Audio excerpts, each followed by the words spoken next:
Good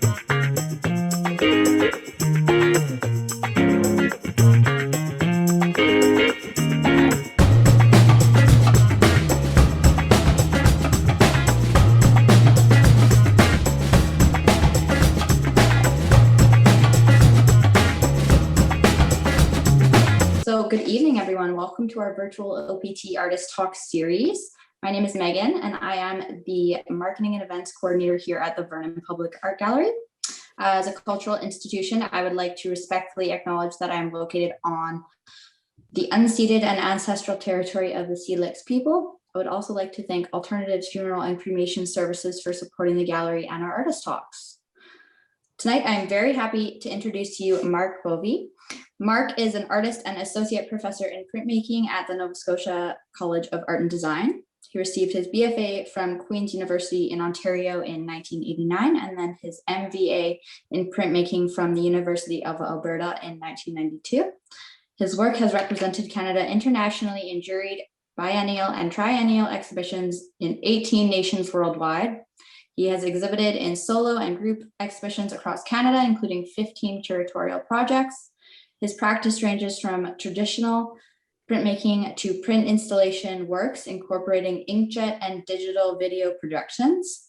His work on display in the Okanagan Print Triennial is from the series Movements Within and Between, which explores our human imperative to understand the natural world by extending perception through scientific invention made possible by telescopes, electron microscopes, and the human imagination.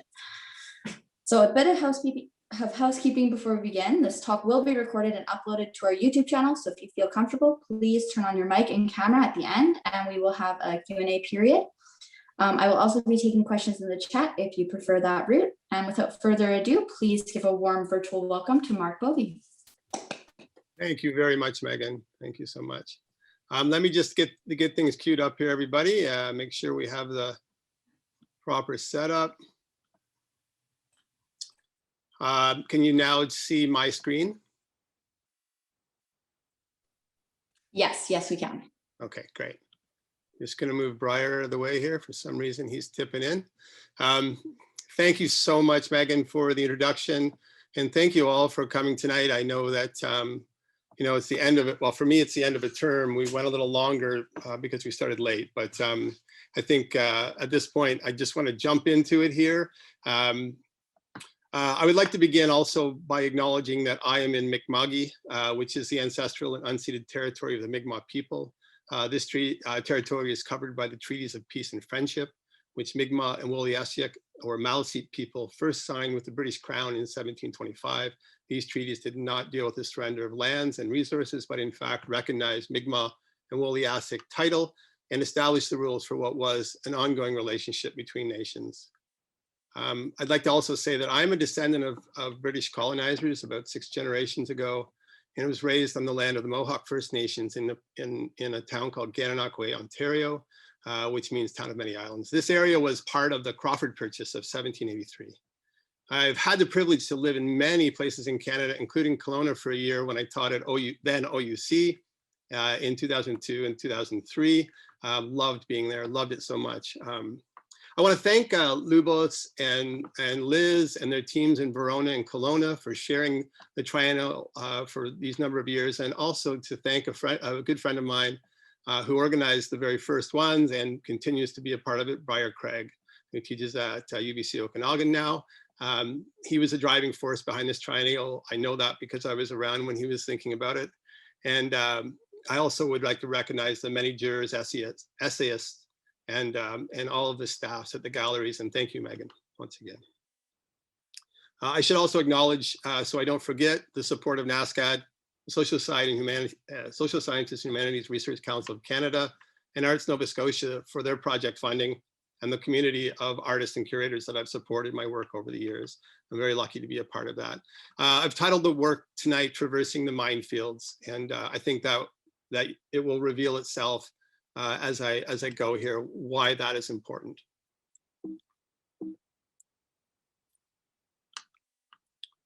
All right. I'd like to begin by saying that my work begins by searching for images and texts from the oceans of documents within and between cultures over the past 600 plus years. These images are simultaneously technological time markers, material culture, and records of humanity's rich and complicated past. I search in archives, antiquarian bookstores, libraries, and more recently online to locate source materials for study and to collect. I often employ digital tools to reconstruct, combine, and distort the fragments. The images are often tied to our own problematic colonial past, but also revealing the evolution of a shared fascination with natural, medical, mechanical, astrological, and all of the sciences. Let's begin with this title insert from a 17th century new and correct Overton world map that I found at the Australian National Museum in Canberra in 2016. If we consider the history of transactional prints, like these utilitarian objects like maps or money, which are now completely electronic, provided that we are privileged enough to have the technology for them, it's easy to understand how prints shape the human experience. For these reasons, I decided to begin by looking outward to have a research-focused practice. I did mostly drawing in graduate school. One that examined the history of printed documents. I began to think about the relationship between the library as a landscape, or as what I eventually termed it, a minefield, relative to the emerging internet that was turning libraries into sites for exploration at best, or for storage facilities, or at least that's how it seemed at the time. The Minefield suite of lithographs were the result of this initial inquiry. The works were printed off of a beautiful marble stone that was quarried in Marmor, Ontario, about 30 minutes from Kingston. They were the first works printed using images found in a 15-foot section of the stacks at Stouffer Library at Queen's University, and had a number of books. They had a number of books in that section on the history of printing, world travel, medical engraving, shipbuilding, all sorts of interesting things. I spent hours looking at those books in the library. As you can see, the brittle marble font line opened up while I was printing, that white line that goes through both of these works. This became a dividing line between geographies in my eyes, a heartbeat and suggestion of a timeline when the works are exhibited together. I chose to highlight specific elements for formal and visual aesthetic reasons by printing into selected fragments using ultraviolet screen printing, which was a fairly new technology at the time. And Breyer is now the foremost expert of that, I believe, in Canada, he and Rob Truskowski. So here, the stone is in process with object fragments being used to make photograms. Faint images, which you can probably barely see there, were screened under the stone using gum arabic to block the greasy drawing materials and paint. The images appear as ghosts emerging from the dark ground in the final print on the right. I continue to enjoy the serendipity of the outcome when working in this way. So I want to, at this point, to show you a couple of clips from the Minefield exhibition that I had at Modern Field Gallery back in 2001. And this is a little bit gnarly, this video, but I think you will get a sort of sense for what the room was like. At one end of the gallery was the Lodbrok figurehead, which was perched off the wall at a 15-degree angle, which was commensurate with the angle that it would have been if it was off the front of a ship. And to the left of that are two large pieces of handmade paper that cast the shadow from a silkscreen piece of plexiglass. And the text is the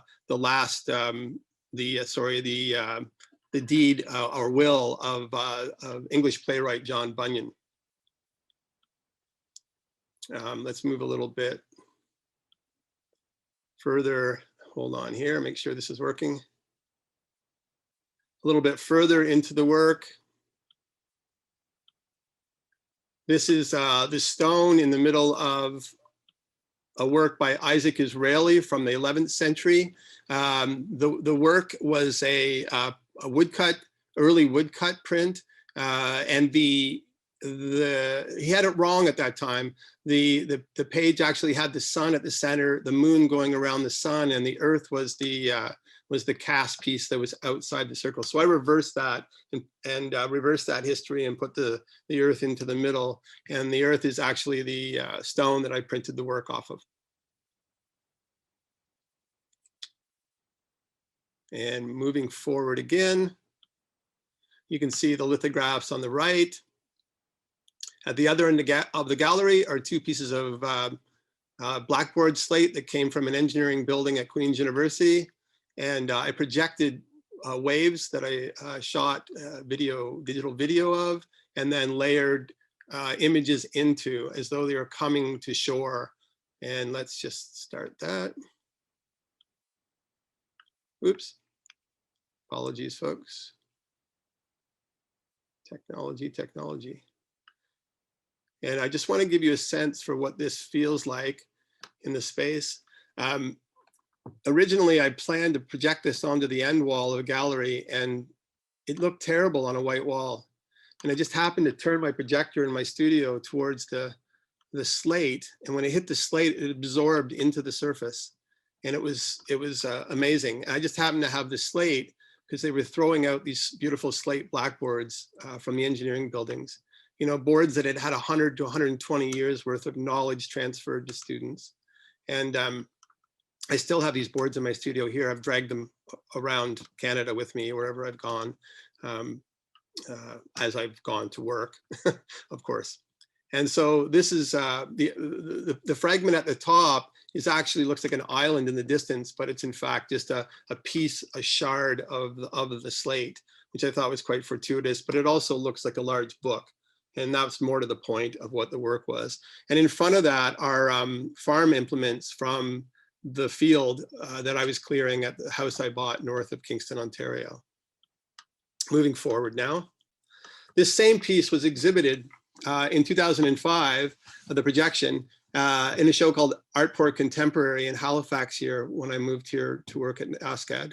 The work is projected under the corrugated doors that lead out to the ocean. And so the virtual ocean takes the place of the actual ocean. And I couldn't have been more happy. That door is about 17 feet wide. So it had quite a presence in the space.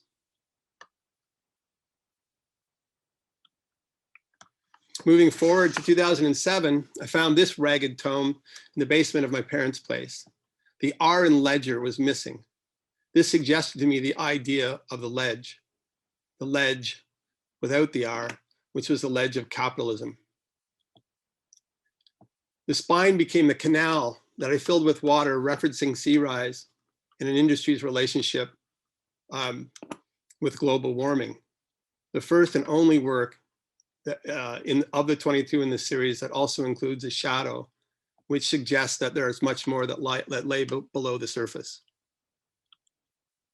This is the inside of the book. Notice the chromolithograph of the famous Blue Nose schooner sailing under ideal conditions on the opposite page. On the opposite page is a rather racist Hollywood depiction of a Native American played by actor Richard Bartholomew. So there's many things in this book that were in fact added by my great-grandmother or grandfather, I don't know who exactly, that are, you know, ultimately make me feel a bit of shame for the, I guess, small I ignorance of the day, but it was you know, the way that it was. So in my version of this, I've changed the beautiful sunny day to one of threat, of waterspout in the background, and altered many other aspects of the work, and changed the name of the work, of the boat from Blue Nose to Blue Nose 2. And this was one of the first pieces that I made in this series. Another work in that series titled Power Grid, in very subtle ways represents numerous types of power on the gridded pages. So very subtly, it's maybe hard for you to see, there's references to electric power, the power of religion, the military, the economic power, and of course, the powerful wrath of nature. The challenge with each of these works was uniting the ready-made with the digital editions that I was putting in. So my relatives were using fiber-based newspapers and chromolithographs, and they were drawing into the page itself was printed onto. And my goal in working with it was to not completely obliterate what the page was giving me, but to work with these pages.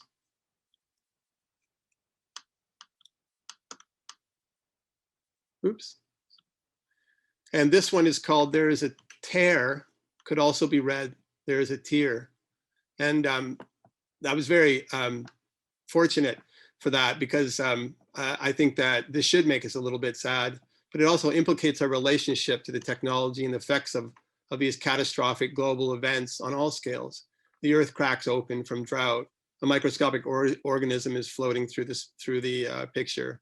I never dreamed that that could be so associated with what's going on in the world now. And there are a number of works that I've made recently, or over the last 2 years, that sort of link to what's happening currently. Some of these works were animated for the Last Frontier exhibition at the Art Gallery of Nova Scotia in 2011. Here, the Great Flood and Stations of the Cross are suggested in the format and the content of the work. You can see the projectors behind the viewer. Viewer is invited to examine the back of the work. So you can walk behind these and see how I've created this kind of illusion. So only in the book is there any video moving. And I want to show you a couple of them as stills, because it's really hard to see what's actually going on when it's a video. So this is a studio shot when I was working on the distance the projectors needed to be away. And you can see that the clouds move through. I'll go back one more time. It's quite, it was quite beautiful when I first turned it on and I realized that this was going to work. This work is called Plume. And so Plume refers to usually smoke. The smokestacks of industry were inside the book, and they're printed on the surface, and then the clouds are projected into the back. And I have masked the verso, the back of the piece, so that some of the fragments really come forward and you can see them in their purest form.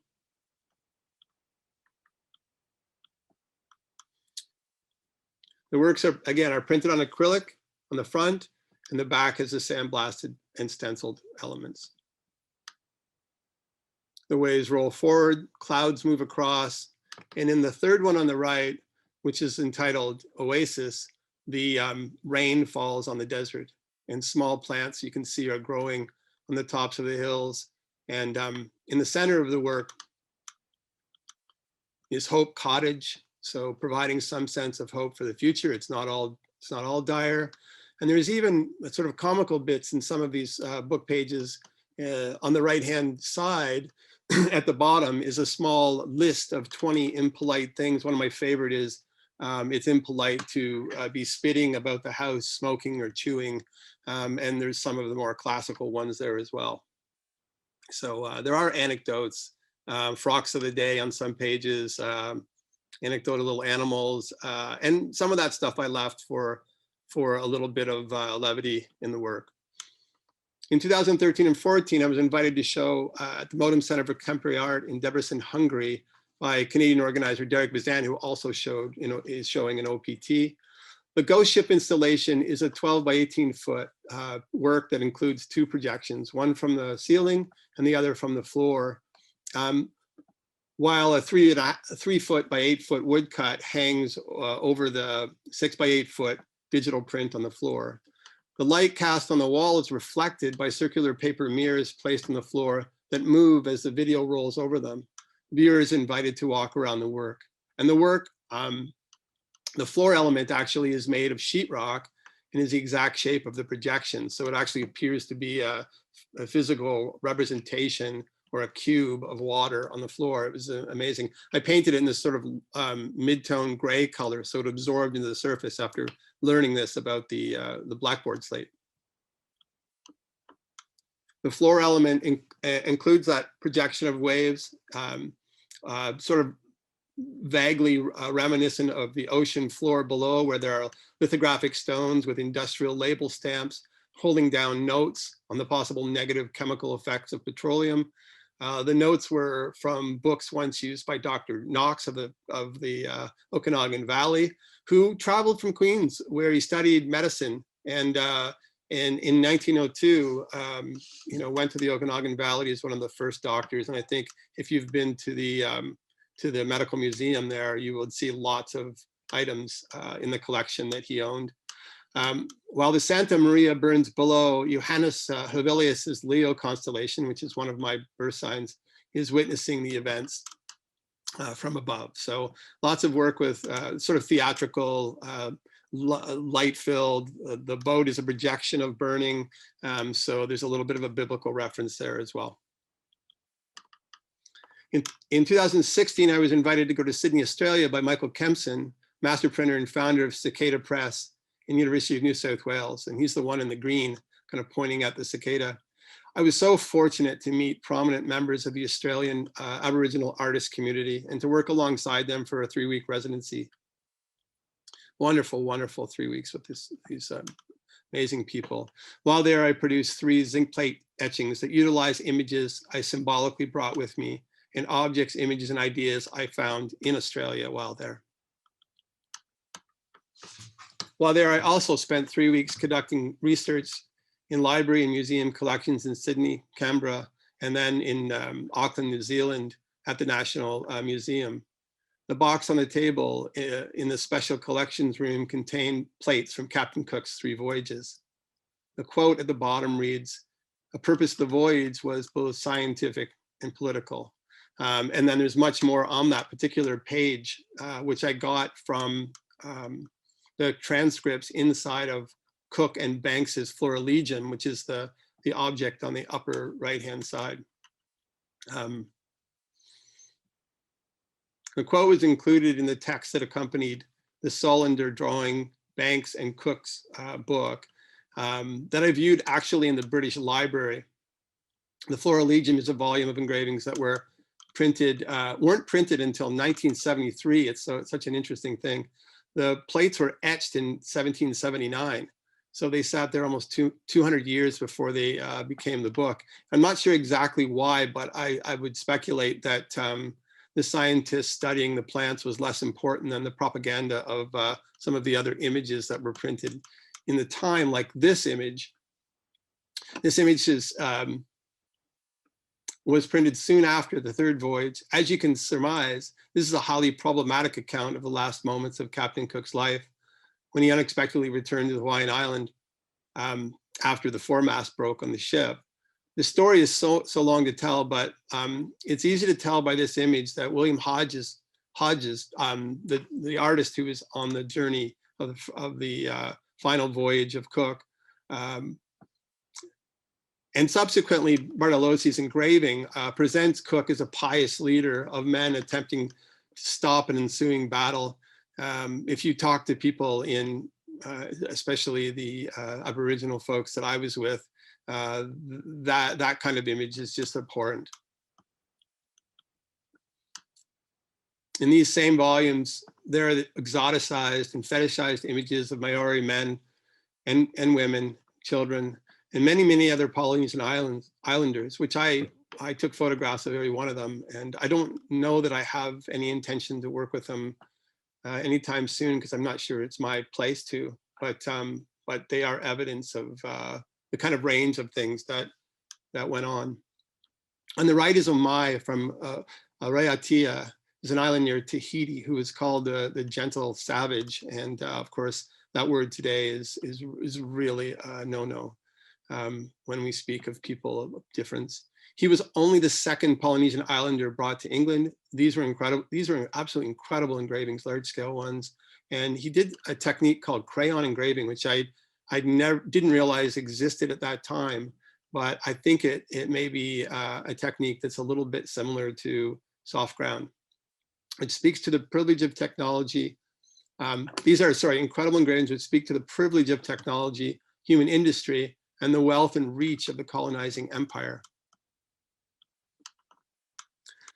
Here we can see black sand beaches, the waterfalls in New Zealand, capped off by the amazing memory of a day I spent in Lone Pine Koala Reserve when I got to hold on to one of those magnificent and very slow moving creatures.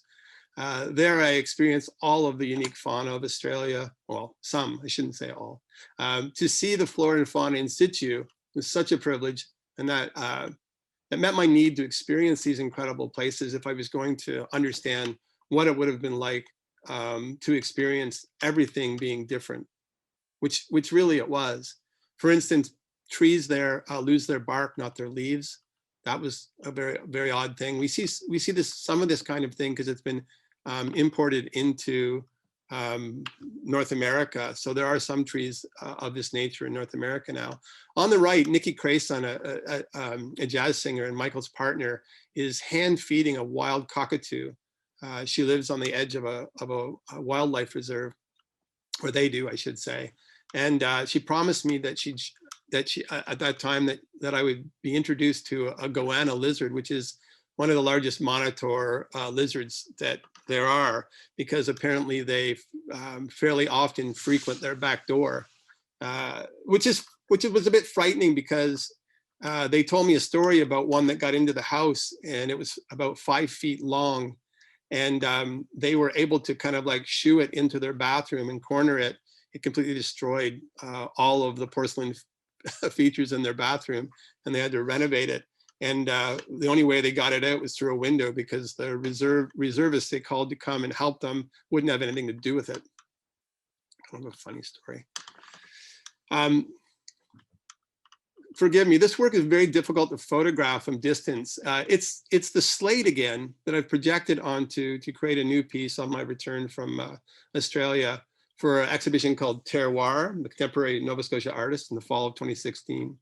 This was loosely based on the event that was witnessed near Tahiti on a clear night during Cook's first voyage of the Endeavour. The transit of Venus, when Venus passes in front of the sun, can be viewed as a black spot, which allowed scientists to establish longitudinal coordinates for the entire Earth. So that was the scientific reason for the journey, so that by marking this place on the Earth, they would be able to coordinate all of the other lines of longitude. You can see the screen printed elements on the face of the slate, the space between the two pieces, and then of course I've drawn onto the board with actual chalk, which interestingly over the course of the show, young children went up and modified, which I actually was fine with. Paired with this installation, I included this work called Wonderkamer, which is a cabinet of curiosities. In this case, it's a cabinet of colonizer delights. This page was layered with pastings that included a wood engraving of the colonial King George III of Great Britain.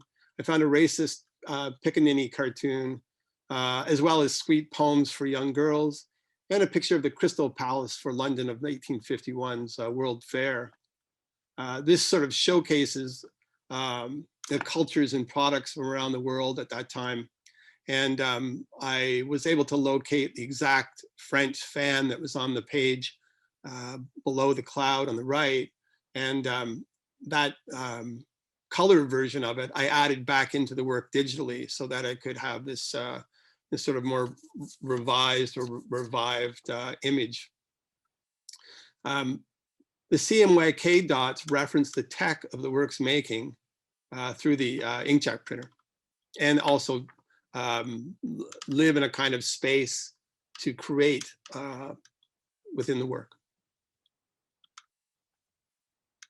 Here we are looking at the dislodged pages of the 1802 to 1820 Recyclopedia that I put together for the exhibition Interwoven. I decided to turn the engraved plates into a quilt of knowledge that I conceived of as an ocean floor to receive a projection. The pages were printed onto by 4 colors of lithographic layering. While Adrift was added to the installation, it included printed pages of a cephalopod from the Prince Albert of Monaco 1895 voyage to record the inhabitants of the southern oceans. The upper left corner reads The Dead of 1883. 1883 has been a year of great calamities, of cyclones, of floods, of fires, shipwrecks, railway collisions, of fires and falling buildings, of earthquakes and volcanic eruptions. Wow, that was a terrible year. These pages were pasted in between 1900 and 1910. It seems that we are somehow here again. And this is the installation put together with the projection from above. The alcove that I was working in was a little smaller than I expected, so this was supposed to be a projection that fills the entire surface. And in the end, I made it an insert, also using the mirrors to reflect some of the light back to the wall to activate the wall. Here are a few examples of collected images from the stacks of the King's Library in London's British Library, which is this amazing structure that goes in kind of gross at the same time, that goes up through the middle of the British Library, and it has most of the antiquarian books, and there's a gangplank that goes across to it. I believe that is climate controlled, and the glass is bulletproof glass, and all of these treasures are held there. And you can go to the special collections room and request to see books from that particular library as well. Although you have to wait, I think it's 5 days for them to be retrieved.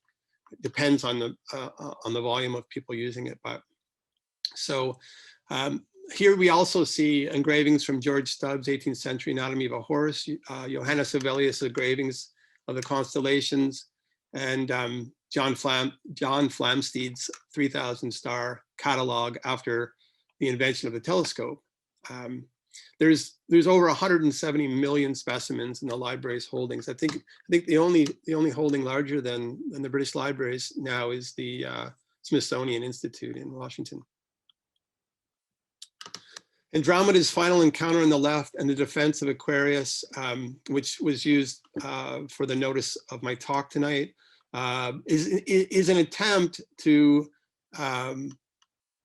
work with the idea of combining the theory of relativity with quantum mechanics, so the infinitely small and the absolutely huge or universal. And here I'm thinking about, as Megan said in her preamble for my talk, about how humans have extended their senses through science to be able to reach and understand things that are beyond our perception.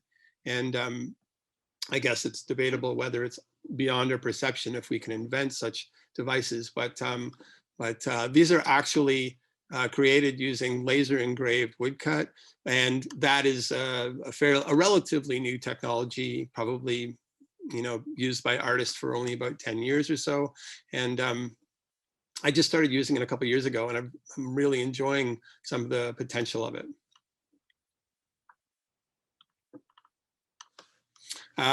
Three more works, the two that are exhibited in OPT. The one on the left is actually kind of an important work. It's called The World Machine, which was a theory that was put forward by philosopher John Buridan in the Middle Ages, in the 13th century, I believe. He stated that God wound up the world machine at the beginning of time. It was a period in history when Christianity was trying to make sure that they had some hand in having control over science. And it's kind of an absurd notion from what we know now, but I'm imagining at that time, people could be easily convinced of it. So this blackboard has the scratchings of Galileo and Newton on it as well, that are literally scratched into the stone. It's a trompe l'oeil of a blackboard, and so all of the drawing is done in lithography and printed. I think it's 3 layers of printing to create this work. And the other 2 are also lithographs using the same techniques I was using for the Minefield suite, screen printing onto the stone and so on. Some people believe that the piece on the right, Plunge, is actually the image of a fox head upside down, but both that object and the one in the middle frame are in fact radiolarian images that were originally discovered by Ernst Haeckel, who went with the Prince of Monaco, Prince Albert I, right around the turn of right around 1900, to the South Seas with microscopes that allowed them to see these microscopic objects, tiny little calcified cages that the organism could live in the deep ocean. And that was the first time, or the first period in which they were able to be seen. These are my hands in Plunge. Those are my own hands at the bottom of that work as well. So water is certainly implicated in this this situation also. And there are some what do you call it, constellations also meeting in this place below the ocean surface. If one thinks of printed images as recordings to be replayed through analog and electronic media, or fragments of the problematic past outside of the collective self, then the books and archives are the terroir of power through control of information. These pages are dislodged from their original source in 46 re-encyclopedia volumes and are set against the skies that were pivotal in aiding the colonial voyageurs. Only in this case, they're clouded, so it's difficult to see the stars, with the exception of the one in the upper left-hand corner, which is a sunrise over top of the clouds. This is a brand new work that I'm going to be showing in the exhibition Prototype. I'm just about to send it off, hopefully tomorrow or the next day. It's an extension of the work in Interwoven, because these are some of the pages I used in that exhibition, except I've taken them further and scanned them into digital format, manipulated them in various ways to extend the possibilities for how we might look at them and read them. And each of these works has sort of a title that references the kind of information on each of the sides of the pages. So this one's called Instrumental Paper Mill. I think everyone on this listening would sort of get where I'm going there, that the invention of paper had a lot to do with the evolution of knowledge. And so that's sort of integral. This one is called Heraldic Optics. We think about that notion from the time of today, then we might think about, the history of colonization in the present day and how we view that history now as a reassessment and decolonization process.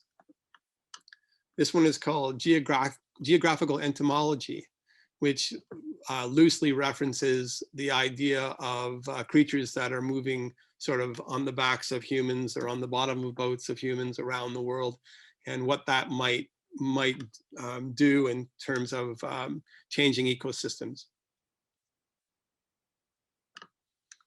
Astrological Instruments. I don't have a whole lot to say about this one. I just love the space in this one and how the how the workings of the timepieces on the right-hand side fit in relation to the view of the astrological instrument on the bottom left, and of course its relationship to the moon that's in the center. And one of my favorite ones in this series is called Music Man Moon. And this one I see is quite lyrical, literally, because of the musical note pages. Of course, notes of music were some of the first printed documents in Western culture. And the man, it says on the left-hand side, is sort of referencing writing. And it refers to, the man and the moon. There's all sorts of ways that I look at and think about this work. Each of these pages too is printed onto with the lithography. And I went back and reprinted some of those for this particular project. And there's just something that's really quite satisfying about the cloud elements behind. And these are all photographs of clouds that I took in the exact same place in a park near my house now. So they were taken, in the last year. So from the position of now. And the very last piece I want to show you is one that's still in process, one that I'd love to get some reflection on. This is a project for the Library of Alexandrina that I hope will come together for an exhibition in 2022. And it's building a wall. I want to build a wall of lithographic stone. This is the first section of the wall. The wall will be 12 by 24 feet. Hopefully there's a space that can accommodate that. And I'm also hoping to employ projections in it as well. Ideas like cracks in the wall being breached by water, small creatures crawling up the surface of the wall, referencing some of the concerns of the day again. This is, I never thought when I was a younger artist that I would be as interested in taking on some of the challenges our time, but I think it feels like the right thing to do. And so, you know, in closing, I would just say that it's the time that we're living in is hard, and I hope those of you out there listening don't have very close people to you that have suffered the worst of this pandemic. If you have, I'm very sorry. And I'm hoping that we can all get together and enjoy making and looking at prints in person as soon as possible. So, you know, with that, I'll give it back to Megan, and I'm happy to take some questions. Thank you so much. Thank you so much, Mark. That was amazing. That last project that you mentioned especially looks very interesting, and We'll see. I'd love to see the wall that can support all of that. It looks like a feat, but I would love to see that come to life. Well, there's the trick though, Megan. They're not actual stones. They're just, oh, they just look like they are. They just look like stones. Okay. I was like, are they the real stones? Because how's that? No, they'll be printed on a beautiful matte vinyl that I've just discovered. And oh, they're basically big, beautiful stickers, but it will be so hyper real that it'll be hard to tell from you know, unless you're right up close to it, that it's not. Yeah. Not what it is. Okay, that makes a lot more sense, and I'm really looking forward to that. It cost a fortune to get those rocks over there. Oh my gosh, but it would be cool. Yeah. Yeah, so I'll open up the floor. If anyone wants to ask a question, go right ahead. Now's your time. Hello, Guy. I have a question. Oh, hi, Sean. Sure. Sorry, just kind of a clarification. You know, your Ledge book. Yep. I've always, I mean, all the work I've enjoyed of yours, but I've always liked those two.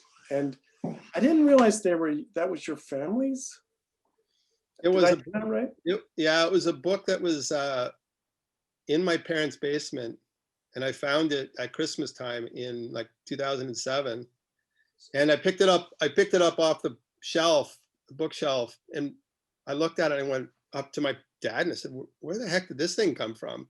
And I'd never seen it before. And when my grandmother sold their house, they you know, was selling off everything from the house. And this book had been thrown into a box of like takeaways.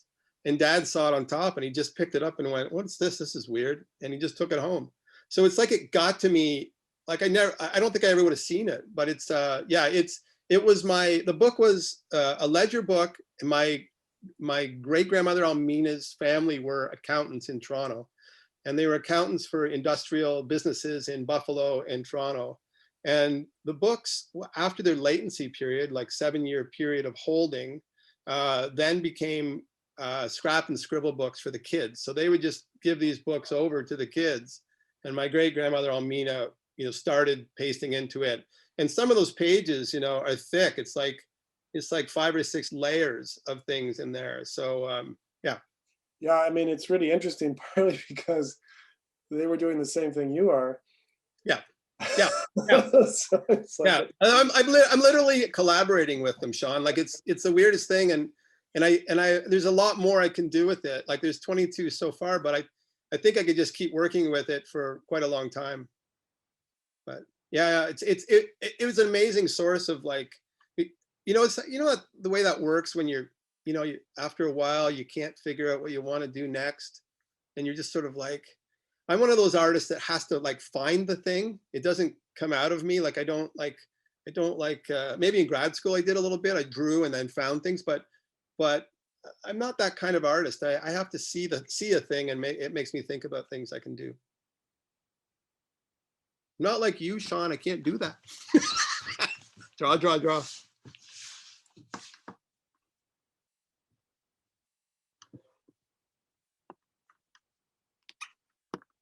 No questions about digital printing? Why do you do that?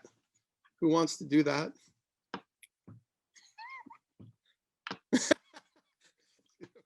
People laughing a bit.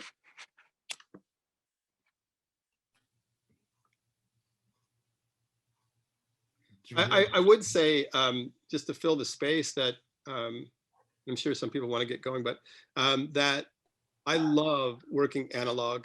Analog printing for me is it is drawing in a sense for me. I spend quite a lot of time doing it. I don't show everything I make when I'm printing lithographs or etchings and other types of prints. And I've only showed a kind of small section of things that I've done in this talk.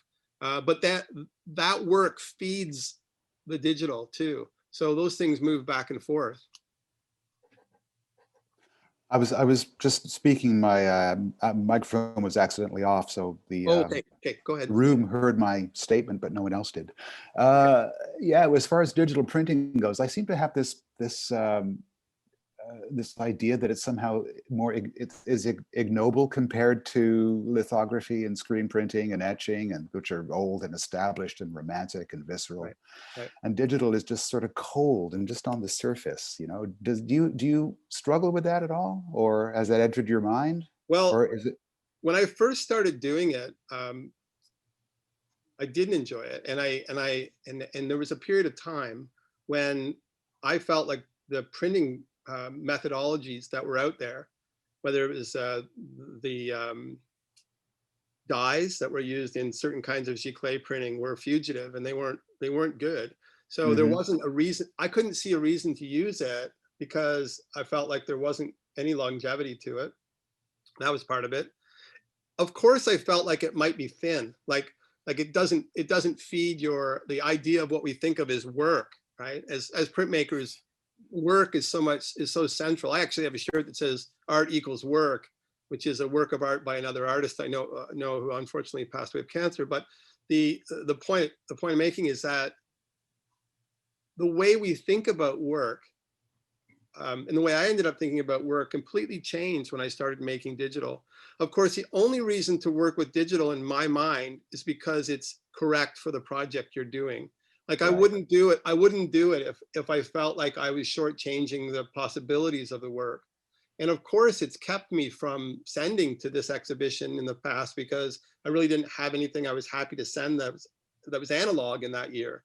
But that's okay, because by making the work I'm making, I'm having other opportunities. So there's no worry there. I think it's I could also frame it in a different way. I could say that lithography in 1810 or 1815 was looked at in the same way. Screen printing has long been thought of as a plastic medium that isn't as noble as etching, or honestly, it's just another way to make work.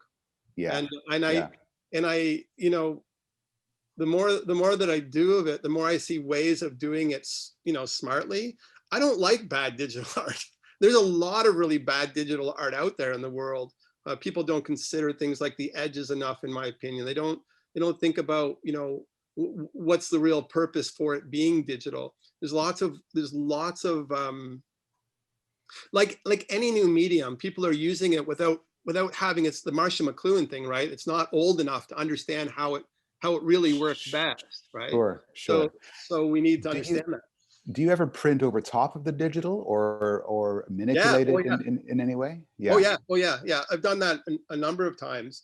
It's a great way to think of the quality that you get out of a digital image and how it might be married to something analog. And so I've done things like spit bite aquatints over top of digital prints. These stones that I'm working with, there was a whole series of work that I did where I printed lithography into the center, so it looked like a lithograph ready to be printed, or a lithographic stone ready to be printed, or right. But it's not something that I want to be the driver of the work. I want the driver of the work to be the idea that leads me to that decision. I went to U of A to grad school precisely because it was such a great school in terms of how it was set up to teach you all the disciplines, you know, the analog disciplines. And you know, in, I don't know what year it was that they loaded up with the digital as a form of making their, Sean could answer that question, probably in the early 2000s, maybe mid 2005, 2006 or something, when all of the schools kind of like, you know, got set up with digital so that they could do just that. Like think about how you might use digital with analog and what you could do. But I can't say it strongly enough. It's not the method that's ever lacking. It's how we conceive of and use the method that is and it's a big talking point with students. Students today crave the analog, right? They love getting in there and getting dirty, especially given that they're on their phones too much or they're distracted too much. When they have that accomplishment of carving a block and printing it and it turns out really great, that is a feeling that I don't think ever goes away. I will never only do digital because it's just not part of my own desire. I mean, like I said, I think sometimes working with analog, I take analog more for granted than digital. I don't know if that's a good way of putting it, but maybe it's because there's this history with analog of acceptance because of the things that you mentioned. I'm forced to think more thoughtfully around using the digital format. Right. For something like the stone wall project, I think it kind of makes sense to work in the way that I am. It's just really not possible to do a project like that on that scale. Analog, it would take years and years to complete something like that. It would be like 7 color separations, and it'd be something Breyer would do. Like bringing on my friends in conversation here, but I mean, he's willing to go that that distance. 12 feet by 24 feet. That's a lot of screens.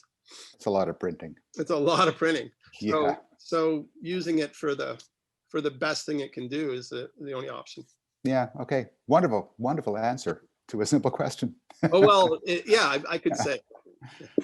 Let's just say I've thought a lot about it and had a ton of conversations with students about it too. Yeah. I'll just throw that out. What do you think of digital printing? And you get all kinds of responses. Sure. Too easy. Push a button. Yeah. Thank you. It's all that work that goes into making the digital matrix that no one sees. Like it's like hundreds of hours of tweaking this and erasing this, and like hundreds of hours I spent on some of those bookworks.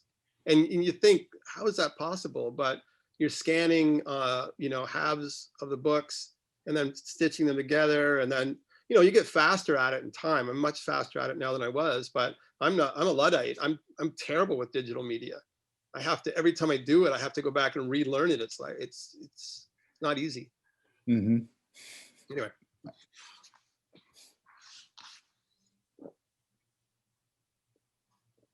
Well, I didn't go over too much, did I, Megan? No, I'm just waiting. I was just waiting. If anyone else wants to say anything, go right ahead, you guys. I know it's late in Nova Scotia, so. Oh, I'm okay. Don't worry. Okay. I don't actually have a question. I just wanted to say thank you for coming, giving a talk, and I think that's, if there's any benefit to this whole COVID fiasco, is that we've discovered that we can have virtual talks and that the OPT can expand and do things that it never was able to do before, and other shows doing the same thing. So thank you for coming and sharing your ideas and thoughts and with us, and for submitting, having analog work to submit this year. Well, I thought they would have picked the laser engraved hand printed woodcuts, but that's okay. I like the lithographs.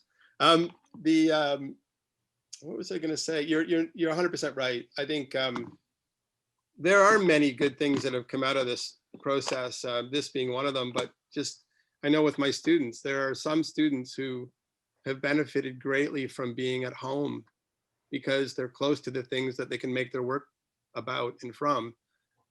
Sometimes it depends on the student, of course. Of course, they're losing out on so many other things, but unfortunately, but yeah, I see family way more than I used to, weirdly. Mm-hmm. And that's another, I mean, seeing them on screen is not being with them in a room, but like I said, I see them, the frequencies more because of it, which is pretty delightful. Well, it was very nice to see you tonight, and I can smell dinner is ready. So I have to go. Oh, it's dinner time then. Okay. Dinner time. Well, so I'm going to leave, but say hello to Sarah for me, okay? I will. Thanks again. All the best. My pleasure. And thank you for all of your hard work over the years on this on this great show. I'd say the gallery does the heavy lifting. I just get to kind of be a face. Well, somebody had to have the idea, make it go. Well, anyway. All right. Have a good night. Yeah, same to you, Briar. Yeah, you too. Bye, Well- bye, Guy. Thank you so much, Megan, and to all of you who are still here. Thank For you. your time and Yeah, thank joining you very us much. late in the evening where you are. And thanks for everyone for coming tonight. And yeah, just really enjoyed your talk. So thank you so much. Thank you, Thank you, and all the best to all of you. Have a good Thank one. you. Bye, everybody. Bye, Megan. Bye.